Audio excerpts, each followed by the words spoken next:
Are you hungry? Okay. I'll give you something to eat. In the University of Oxford, there are 33 colleges, but I attended University College, and so did Raj Kumar. That's why I'm here today. Wikipedia tells me that in India, there are roughly 600 million women. The first I met was introduced to me by Raj Kumar, and years after that, she turned out to be his wife, Pratibha Jain, who was also in Oxford, but at another college. So that, by way of distraction and gratitude to my friend, your Vice Chancellor, I started teaching law full-time in the year of 1995, which means, I think, that I've been teaching law for either 17 or 18 years. I can never count properly those things. And I'm not telling you that so that you would think how old I am or how young I am, depending on what side of the room you are. But the reason I mention this is to explain my choice of topic for today. What happened to me after so many years is what happens to many law faculty, law professors. Some of them would admit it publicly, some perhaps would not. They would admit it when they're looking at themselves in the mirror of their bathrooms. And that is that I started to get bored teaching. Teaching, in my case, constitutional law. So I didn't want my students to notice that I was bored, so I decided I would do something about that. And that's how I came with the idea that I will present briefly for you today, to try to cope with your hunger. The idea that I came up with is to have my students draw legal concepts, legal problems. In my case, constitutional, but I believe this can be done for any other area of the law. So one day I came to the classroom and I said, for next week, you need to bring a big piece of paper in which you will have to draw a map for me. The first one was a map, then it got a bit more complicated. The map was to be a map where both the federal judicial power and the local, call it state, perhaps in India, judicial power were to be put somehow that the eye could tell without reading many words, only a few, what is the federal judicial power and what is the state court system and how do they interact. Now, when I say drawing, I don't mean just drawing, as you will be able to see momentarily. They could also paint, they could do a watercolor, they could do something with some relief, or whatever. And they would bring it, so the week after that, you could see in the buses and in the surroundings of the university, people carrying all sorts of things that they were going to display. Their displays, by the way, we did them at the small art gallery that my school, Catholic University in Buenos Aires, Argentina, has. So they were quite thrilled too that their own productions were going to be displayed for the first time in their lives in a museum, even though this was on the floor of the museum. And I would examine each one of those drawings, and when I found one that was interesting for teaching purpose, I would make a point, a substantial point, commenting on the drawing. At the end of the session, I would award prizes. So at the beginning, the prizes were books. Then as time elapsed and we had more contests to illustrate other concepts, for example, conflicts of rights, Or, for example, what is the right to privacy, just to give you two. I had to find better prices. There was always a third prize, a second prize, and a first prize. Now, the first prize for the really important contest that we made at the end of the year was, to put it in a slightly modified version with respect to the reality, but as the saying goes, don't let the truth get into the way of a good story. A trip to Prague. Yes, a trip to Prague was the first prize of the last super contest of the year. I visited in Prague with some people that organize a very important international youth conference there every year, twice a year, and they agreed to sponsor one of my students. Of course, they would have to pay part of it, but that's the part of the truth that I left outside because it doesn't matter for purposes of the presentation.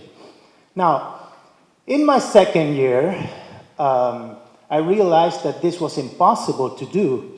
Too much work, too many drawings, especially if you're going to award a trip to Prague. I mean, the people are going to take it seriously, and they were taking it seriously.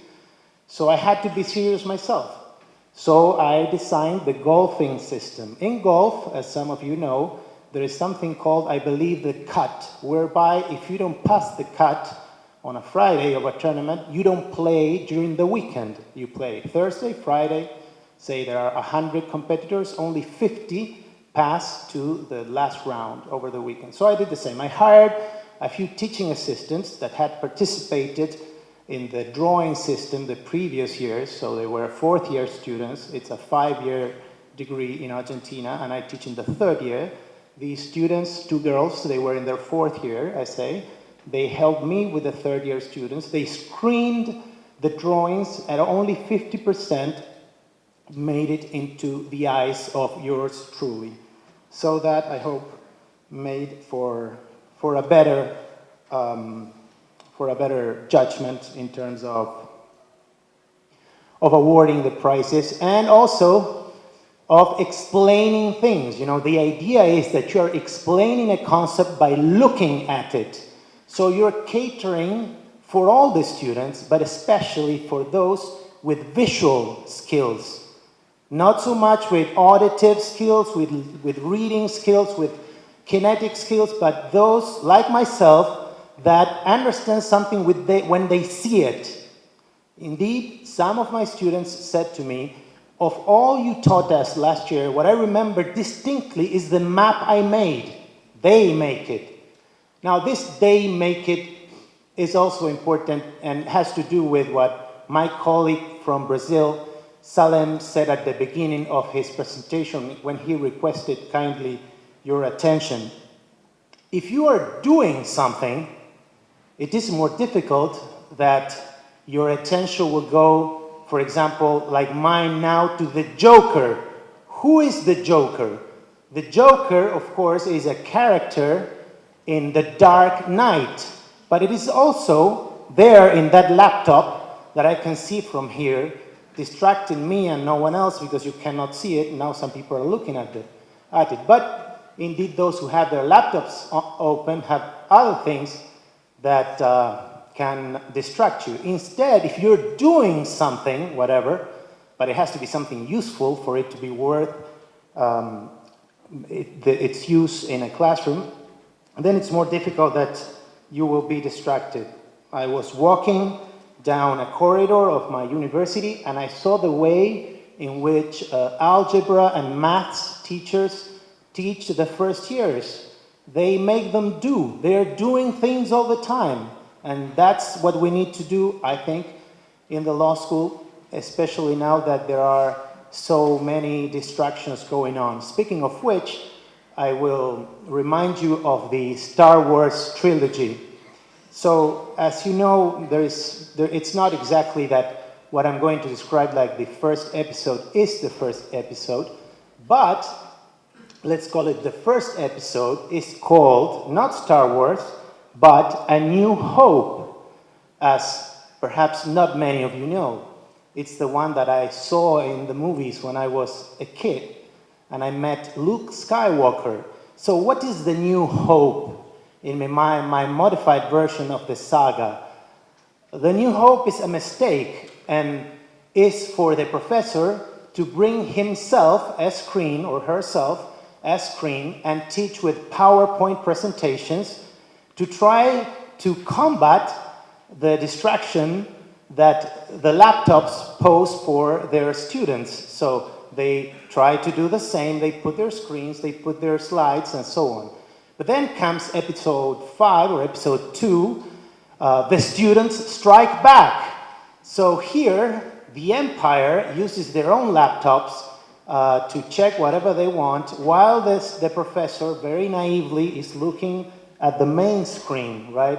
In the other screens, people are looking at the Joker or at Star Wars or the New York Times or the NBA results or tennis if you want, or chatting, Facebook, mail, Twitter, etc., etc., etc. Now, one day this had to stop. I don't know when it will stop in the classrooms where, alas, it is so much in fashion to do that. But for some people, for some people's pride, good pride, this was unbearable. It had to stop one day, so they turned on the lights, they turned off the computers, they did not allow the use of electronic devices, as I do, for example, in my classes, which means that some students don't take my classes. And then the professor, again, starts making eye contact and starts conveying ideas, and the students realize that there's something there, if there is something there. Anyway, this is like a digression or a detour. Going back to my drawings, I wasn't going to stop from saying that though. The drawings also help to combat acute distraction by making people do. Now, the last phase of the use of drawings in my lab, in my classroom laboratory, is to have the students draw in their exams. That's what I did last semester for the first time. I gave the option, because I didn't want students complaining, at least not yet, until I'm well established with my method. So those who wanted to could draw the answer. For example, the answer was, what is the relationship between the police power and constitutional rights? If you want, you can draw this, in which case you have extra time. Otherwise, you can write your answer. 50% of the students decided to draw. They had been trained to draw. They had done this all along, and they did really, really well. Finally, in one of the contests of last year, I used this topic I've just mentioned, the relationship between the police power and constitutional rights. I say, in one of the contests, and one of the students came with this drawing that I will use simply as an example for what I was saying. Because in the back, can you see the drawing there, my friend? You can? Okay, then I'll start speaking. These flowers, I am explaining her drawing now. These flowers are rights, so it says property here, religion, freedom of expression, privacy, and so on and so forth. And she's trying to reflect in her painting, it's a watercolor. None of these students are professional painters, by the way, but while doing this, I found that I had many skilled painters in the class. People who didn't know that they knew how to paint. Anyway, she tried to reflect here my struggle to explain to them in class how the police power is not an enemy of individuals and of rights, but at the same time it limits them. So that it limits them, she showed it with the scissors that prune flowers, and in the way of pruning and limiting, they allow the flowers to grow in a better way, to real rights. And in the other extreme, you have a sprinkler that is watering other flowers, other rights, and by way of using the sprinkler, I suppose she's trying indeed to show that there is not necessarily a fight between what the government does and those rights. Finally, very astutely, she used something that, for lack of better vocabulary, I will call a tutor, to show that some of the flowers need special help, maybe kids, maybe infants, maybe handicapped people, so they lean on this guide, as you have seen in a garden, if you have ever been in one, which I'm sure you were. Thank you very much.